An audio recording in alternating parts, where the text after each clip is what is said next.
Amém. Amado e querido Deus, ajuda-nos pelas misericórdias de Cristo a entregarmos a Tua palavra segundo o Espírito de revelação, que é o Espírito de Cristo. Que o Teu Santo Espírito nos ilumine e possa esclarecer para nós as Sagradas Escrituras. Tem misericórdia de todos nós, especialmente tem misericórdia de mim, para que possamos falar da parte do Senhor. E que toda honra, e que toda glória, e que todo louvor sejam dados hoje e eternamente, unicamente ao Senhor. É o que nós te pedimos e desde já te agradecemos, no nome de Jesus Cristo.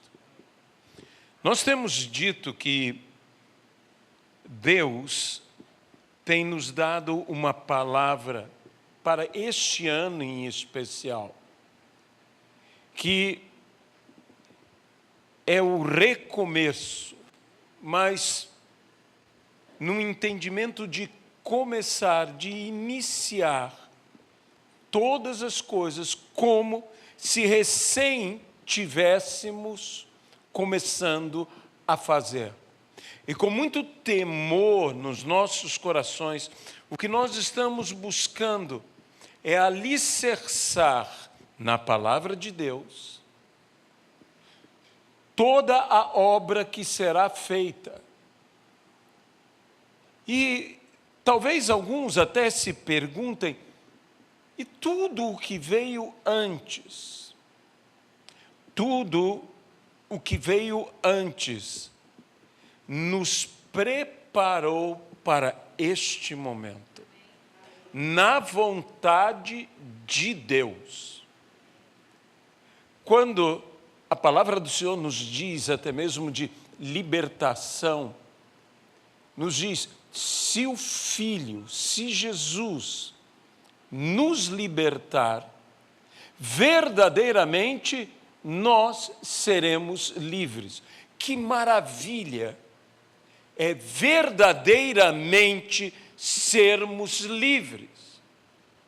Mas a pergunta é, o que eu farei com a liberdade que Ele me concedeu? Ele me libertou. Ele me fez livre. E o que eu farei com esta liberdade que Ele me concedeu, libertando-me? Porque, veja bem, o propósito de Deus não é apenas nos libertar da escravidão, e especialmente o que nós estamos falando, obviamente, é da escravidão do pecado. Quando o Senhor enviou a Moisés, o libertador de Israel, para que este, pelo poder de Deus, libertasse o povo, a libertação do povo do Egito foi uma parte do plano de Deus, que já se evidenciava dizendo, deixe o meu povo ir para que me adore. Havia um propósito de adoração. Deixe o meu povo ir para que o meu povo me adore. E esse povo liberto para adorar, eu quero dizer algo a você, nós igualmente somos libertos para adorar. Nós fomos libertos da escravidão do pecado pelo sangue de Jesus Cristo, que nos purifica de todo o pecado, de todo o mal, e por este sangue, como se canta, o seu sangue carmesim, Ele nos libertou e nos concedeu esta graça maravilhosa de sermos aqueles que Deus procura. Porque Deus busca adoradores que o adorem em espírito e em verdade. E eu não fui liberto ou salvo apenas para ser liberto, apenas para ser salvo. Todos nós fomos libertos para que adoremos ao Senhor com toda a liberdade. Mesmo onde não há liberdade, o nosso espírito não está aprisionado. Mesmo nos lugares onde a igreja é extremamente, brutalmente perseguida, Deus está sendo adorado, e adorado em espírito e em verdade, porque nós saímos da escravidão, do império das trevas, e fomos trazidos para o reino da sua gloriosa luz, não importando se o ambiente propicia a que possamos louvar, adorar com liberdade ou não. Nós estamos aqui para adorá-lo e nada, nem ninguém poderá nos impedir de adorá-lo. Somos aqueles que dizem: se vivemos, para o Senhor vivemos, e se morremos, para o Senhor morremos, porque quer vivamos, quer morramos, nós somos do Senhor. Somos tal qual foi Mesaque, Sadraque e Abdênego, que disseram: fica sabendo, ó rei, que não nos dobraremos. Se o nosso Deus quiser nos salvar, Ele nos salvará. E se nosso Deus não quiser nos salvar, Ele não nos salvará. Mas nós não nos prostraremos diante desse ídolo. Porque nós adoraremos apenas ao Senhor. Nós só temos um Senhor. Nós adoramos ao Senhor. E Deus liberta o povo de Israel e o conduz pelo deserto para transformá-los de libertos em conquistadores e de conquistadores em edificadores. Nós precisamos compreender que nós fomos libertos, volto a dizer, para sermos mais do que libertos, para nos tornarmos conquistadores das promessas divinas, da terra prometida, daquilo que sob juramento Deus prometeu dar àquele povo. Ele disse: tomem por herança, tomem a sua herança, tomem esta terra, dominem, conquistem esta terra. Nós fomos chamados a sermos, como eu disse, conquistadores, de libertos, eu diria, a libertadores.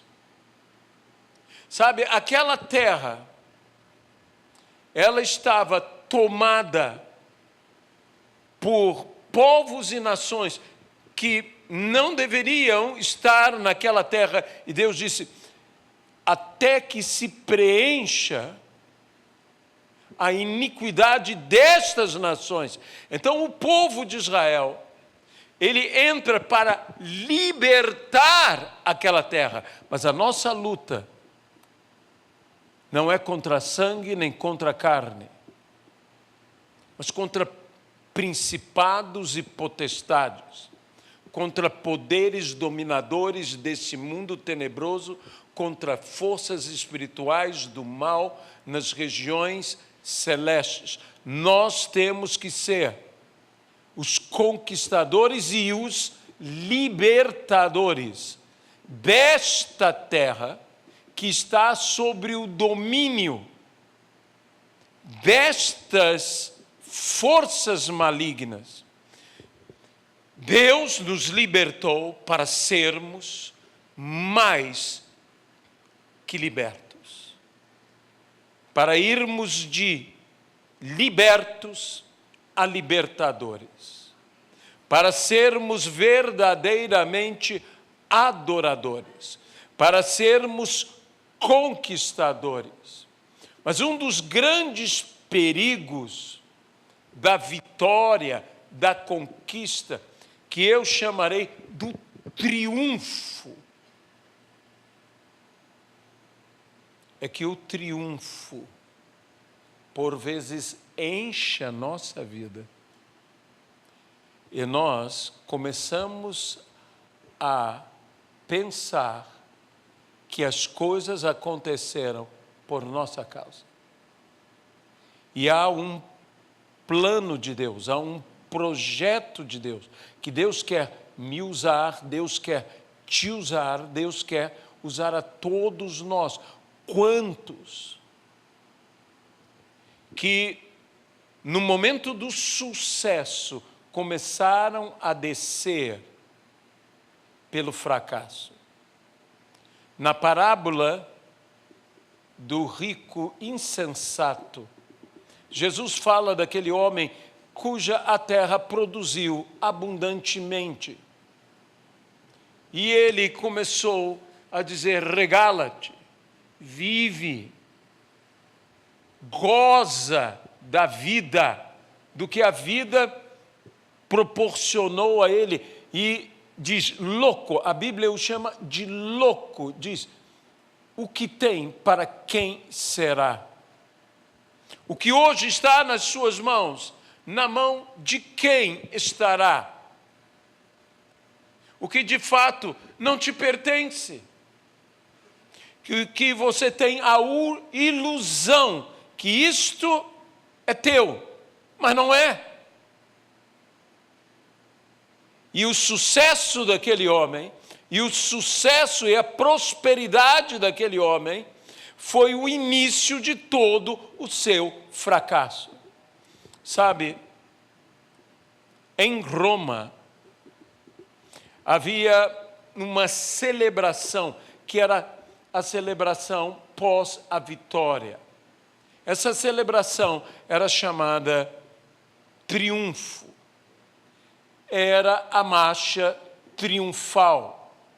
O general que havia conquistado, que havia vencido a batalha, marchava triunfantemente sobre a cidade de Roma, pelas ruas de Roma. Ele vinha numa carruagem puxada por 4 cavalos e atrás o exército, a legião ou legiões que com ele saíra à guerra, saíra à batalha e vinha em vitória, trazendo os seus adversários, os seus inimigos em correntes, em cadeias. E assim, toda a cidade celebrava. Mas havia uma frase, que havia uma pessoa que deveria estar ao lado deste conquistador, que tinha os louros da vitória, que tinha a espada que ele declarava a justiça e a paz romana. A função desta pessoa que subia na carruagem junto com o grande líder, como? Foi César. Como tantos outros generais que entraram em Roma. Essa pessoa não havia conquistado nada, essa pessoa não havia feito nada, essa pessoa estava lá para falar uma palavra constantemente ao general. E essa palavra é: lembra-te de que és mortal. Alguns se esqueceram. E sabe, eu acho que nós precisamos, e hoje quem faz isso para nós é o Espírito Santo, e que muitas vezes na nossa, entre aspas, marcha triunfal, nas vitórias que Deus nos concede, por vezes nos esquecemos e não damos a glória devida que deveríamos dar adorando ao Senhor. E o Espírito Santo, por vezes, está ao meu ouvido, ao teu ouvido, sussurrando. No meio dos aplausos, no meio dos gritos, no meio das celebrações, no meio das ovações, no meio de tudo isto, o Espírito Santo está sussurrando algo. Lembra-te de que és mortal. Você diz: pastor, mas isso é uma história, um relato histórico, mas que ilustra tão bem, eu não sei se você concorda comigo, que ilustra tão bem aquela marcha triunfal. Aos poucos foi dando lugar a outra coisa que Roma estabeleceu, que era o Arco do Triunfo. E que até hoje o mundo quer construir arcos do triunfo, para que nunca se esqueçam do nosso triunfo, para que a nossa glória seja estabelecida. Mas nós estamos aqui para glorificar ao Senhor. Nesta grande luta, nesta grande batalha para libertar este mundo, como eu disse hoje de manhã, e eu gostaria de repetir agora à noite, eu sei, o mundo vai de mal a pior, e a Bíblia diz que o mal avançará, que o mal se multiplicará, mas eu não tenho que ficar passivamente observando o progresso do mal. Nós estamos aqui para combater o mal. E combater o maligno não é apenas repreender demônios, é combater o que é maligno nesta vida. O reino maligno, a malignidade da vida. E nós temos que trazer a esta vida, a este mundo, a bondade. A bondade de Deus. Pois nesse confronto tremendo, a Bíblia diz: vence o mal. É uma ordem da Bíblia. Vençam o mal. Nós estamos aqui para combater o mal. Nós temos que vencer o mal. Mas nós não podemos vencer o mal com as armas do mal. Por isso a Bíblia diz: vence o mal com o bem. E para fazer o bem, nós temos que ser bons. Temos que ser benfeitores que beneficiem esta sociedade, as vidas, as famílias, as pessoas, e também sermos benignos. Nós precisamos ser benignos. E quando eu penso que há algo benigno, o oposto a isso também é verdade. Há algo maligno. Hoje pela manhã nós falamos sobre a importância do perdão. E o perdão não se manifestou na parábola e o rei identifica o traço de personalidade naquele servo que ele havia perdoado e que não perdoou ao seu conservo, e assim o chama servo malvado. Não era uma questão se era um bom servo, um mau servo, não. Era um homem malvado, que fazia maldades ao seu semelhante. Então, servo malvado. Eu não posso ser maligno. Eu preciso ser benigno. Eu preciso ser benigno. E o benigno não é o benéfico. Eu tenho que ser benéfico. Benéfico é o que faz o bem, mas benigno é o que não faz o mal.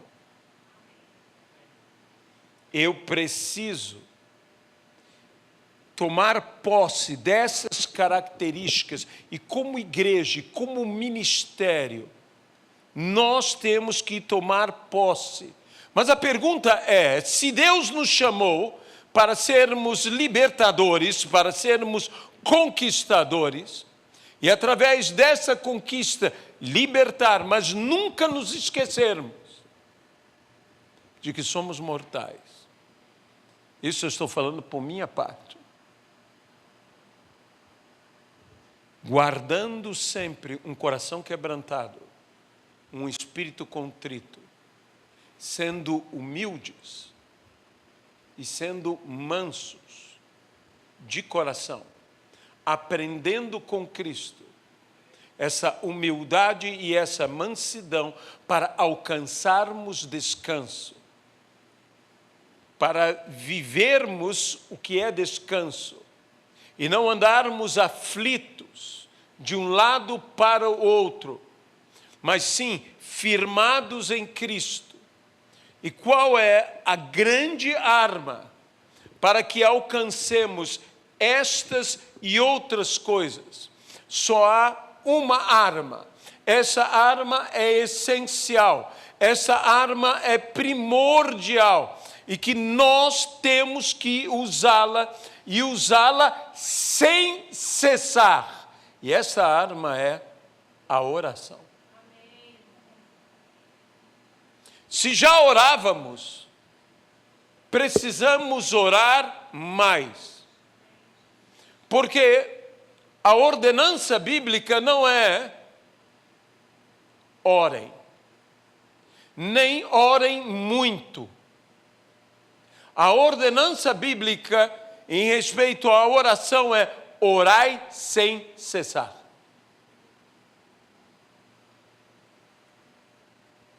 Como a questão de graças. A Bíblia diz, em tudo dai graças.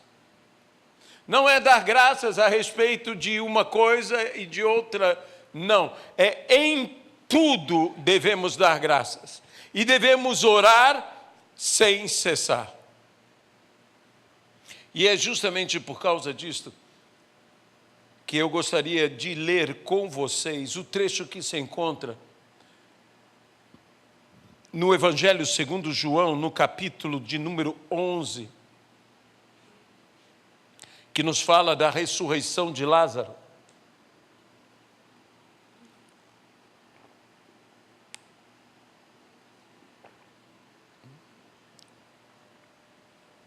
Onde Jesus, diante do túmulo de Lázaro,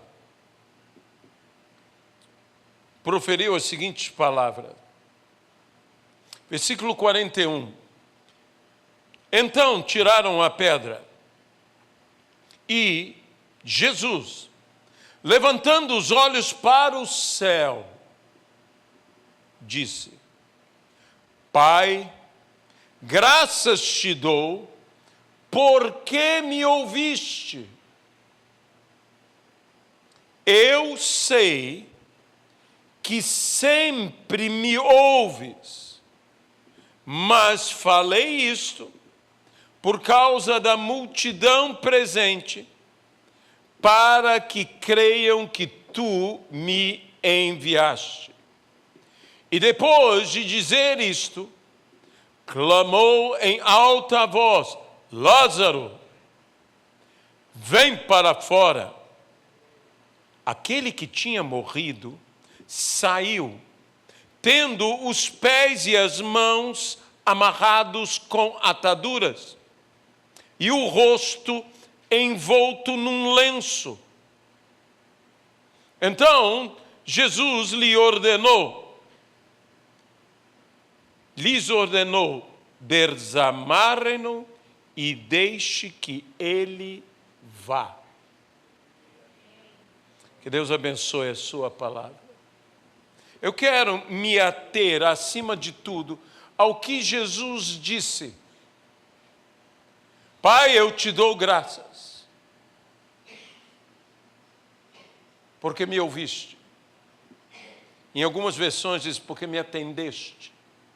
E, aliás, eu sei que sempre atendes a minha oração. Sempre ouves a minha oração. Este ouvir aqui não é meramente escutar, mas esse ouvir é aquele que ouve e atende, ouve e responde. E Jesus então fala, porque o Senhor me ouviu, o Senhor me atendeu. No entanto,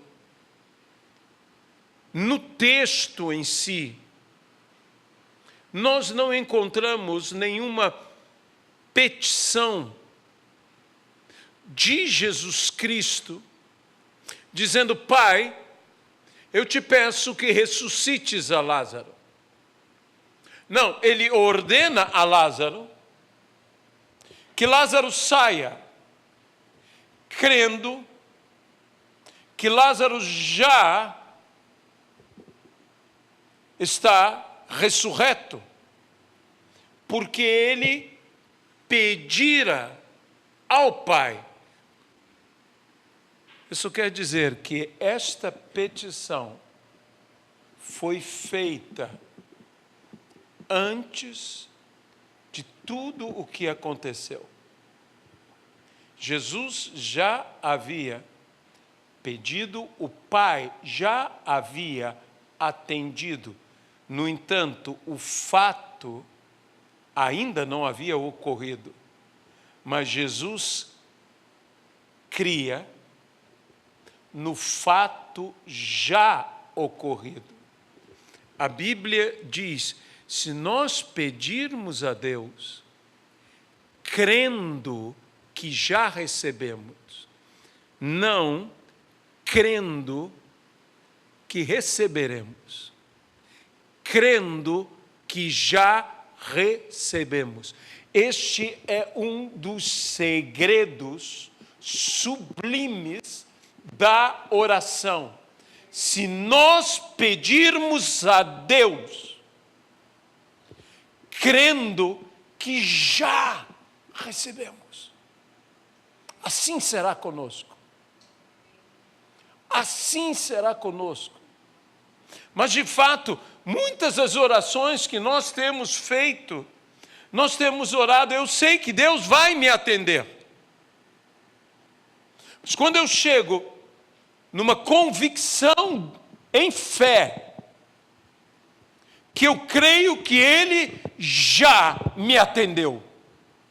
Quando eu oro pela conversão de alguém, não simplesmente na esperança que ele um dia se converta, mas eu estou orando na convicção que, embora eu não veja hoje, o fato ainda não sucedeu.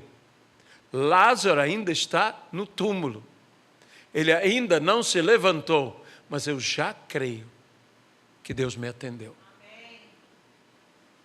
Eu já creio que essas coisas, esses fatos, Deus fez tudo para que todas as coisas pudessem ter em nossa vida solução por meio da oração. Sabe, Deus nos deu a chave que soluciona tudo. E essa chave se chama oração. E nós temos que começar a crer na oração como a oração é. A oração não é simplesmente uma conversação, e que não quero diminuir o que é a maravilha de um diálogo com Deus. Quando eu oro, eu não apenas falo com Deus. Quando eu oro, eu espero que Deus fale comigo. É maravilhoso tudo isso, mas a oração e a petição em fé na oração é solução. Ela não é uma remota esperança. Ela é solução. E eu tenho que encarar a oração.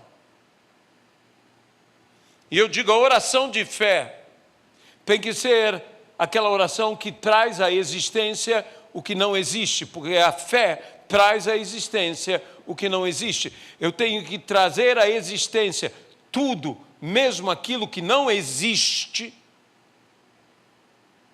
como Jesus trouxe vida aonde não havia vida. Com aquela oração, com aquela fé, que trouxe vida àquele que estivera morto por 4 dias, já sepultado. Já sepultado. E Jesus, em plena convicção, diz: rolem a pedra, tirem a pedra. Diante das pessoas que diziam, e diziam com razão: Senhor, já cheira mal? Já 4 dias? Sabe, as evidências, o fato, tudo era para dizer: isso é uma loucura. Mas Jesus não estava ali tratando de algo que ele buscava que viesse a acontecer. Jesus tratou daquele fato como já ocorrido, tanto que ele não diz ressuscite Lázaro, ele diz Lázaro, vem para fora.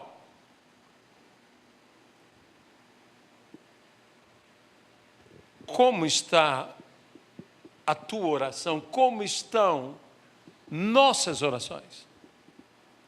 Será que nós temos orado? Temos orado como quem cumpre um dever religioso? Ou temos orado colocando uma expectativa de quem sabe Ele me atenderá? Será que Ele quer? Nós temos que orar de uma maneira diferente. Nós temos que chegar a este ponto de dizer como Jesus: eu sei que o Senhor sempre ouve a minha oração. Eu não estou dizendo que o Senhor ouvirá. Eu estou dizendo que o Senhor já ouviu a minha oração. E tudo o que eu faço aqui é para dar testemunho. Mas eu sei que o Senhor já me atendeu. O Senhor já me atendeu quanto à minha vida pessoal. O Senhor já me atendeu quanto à minha vida ministerial. O Senhor já me atendeu quanto à minha vida familiar. O Senhor já me atendeu quanto à minha vida profissional. eu decidi diante do Senhor, Senhor, eu quero orar com uma oração eficaz, uma oração convicta, uma oração com uma fé inabalável. Eu sei que Ele já atendeu a minha oração. Quando eu penso nesse tipo de oração, eu me lembro de George Miller, que foi conhecido como o apóstolo da fé, o homem com as orações respondidas, atendidas, coisas surpreendentes. Mas eu um dia tive a oportunidade de ler uma mensagem de George Miller, em que ele, na mensagem, testemunhava o seu caminho a se tornar este homem das orações respondidas. A primeira coisa que George Miller disse, eu comecei a ler a palavra como nunca havia lido antes. Para orar a palavra, para sempre orar a palavra. Ele disse, e eu comecei a crescer em fé. Quanto mais eu lia a palavra, mais eu crescia em fé, mais a minha fé se fortalecia. E quanto mais eu orava, mais as coisas iam acontecendo. Até que George Miller se tornou esse homem que orava sem cessar. E um homem que ora sem cessar, Deus atende sem cessar.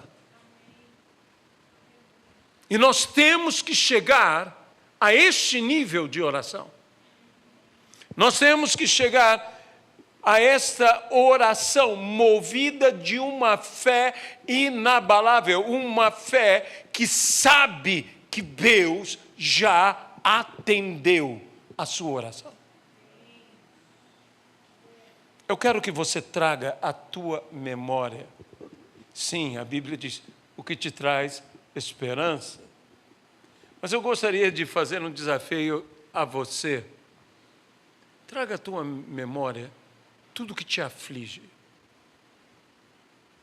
Todas as suas inquietações e preocupações. Porque nesse mundo nós passamos aflições. E eu não tenho dúvida de que há uma, duas ou muitas coisas que afligem. Eu quero que você traga a tua memória agora e coloque diante de Deus. Mas não coloque diante de Deus como quem diz, Senhor, eu tenho uma vaga esperança de que se o Senhor atender, ai, como seria bom. Não.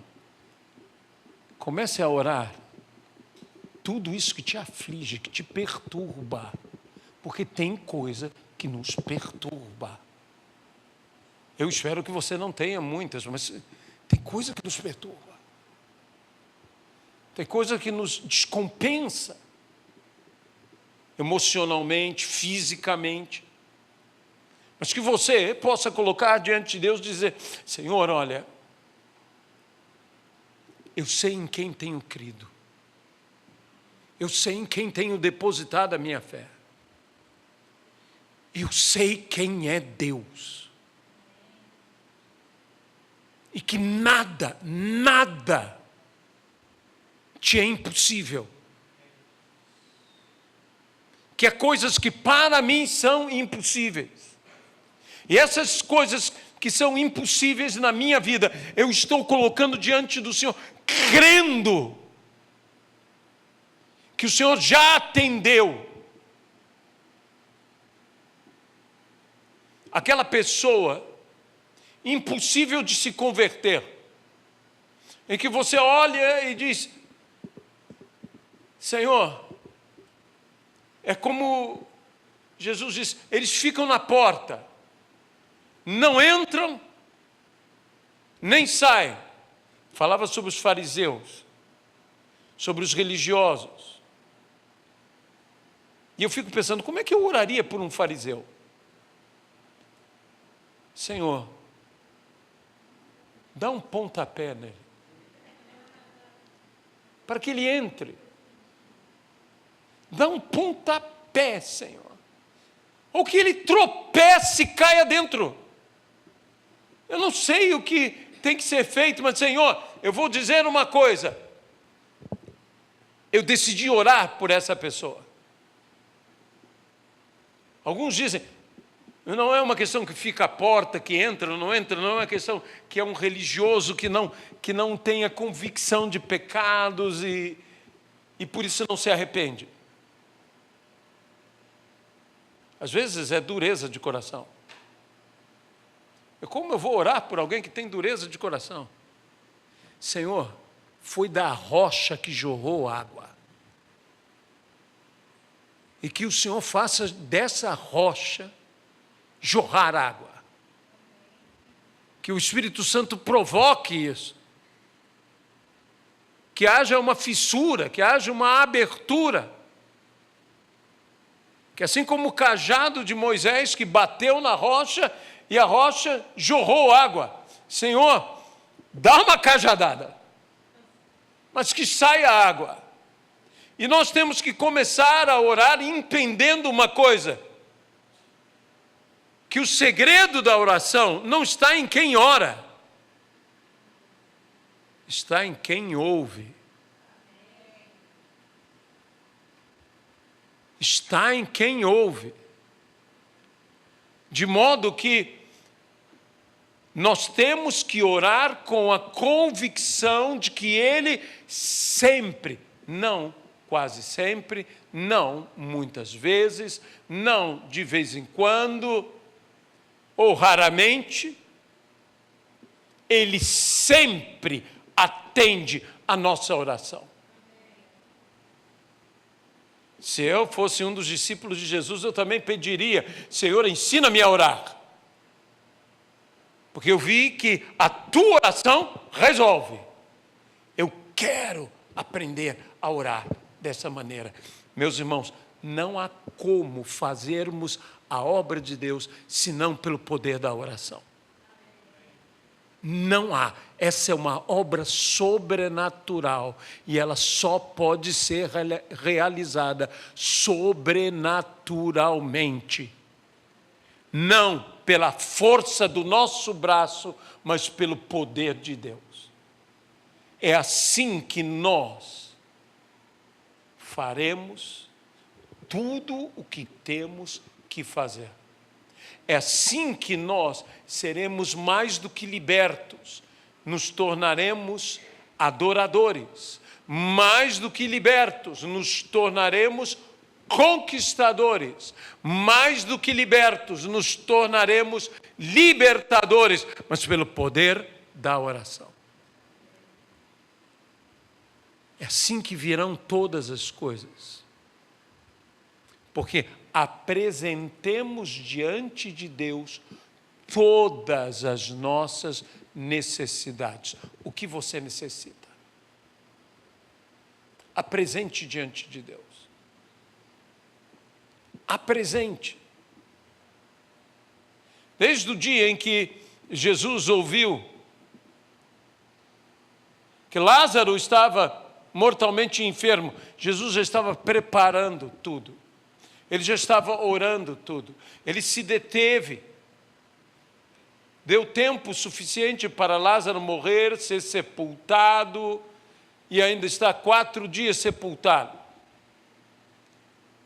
E quando Jesus diz, vamos, ele teve que explicar claramente aos seus discípulos, Lázaro está morto. Jesus foi consciente que Lázaro estava morto. Mas ele disse, o Senhor já me atendeu.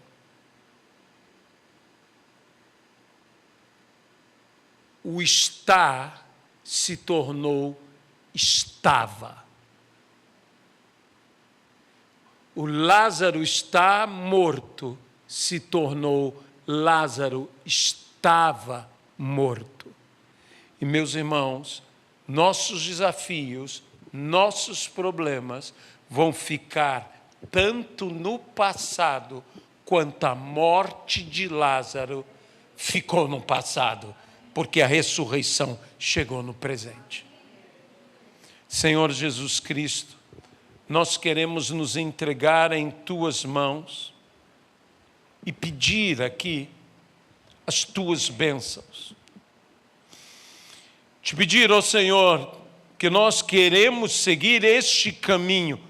Tu sempre atendes às nossas orações.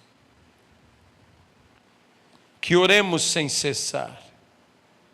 Que oremos movidos de uma fé inabalável. É o que nós te pedimos. E desde já, nós te agradecemos.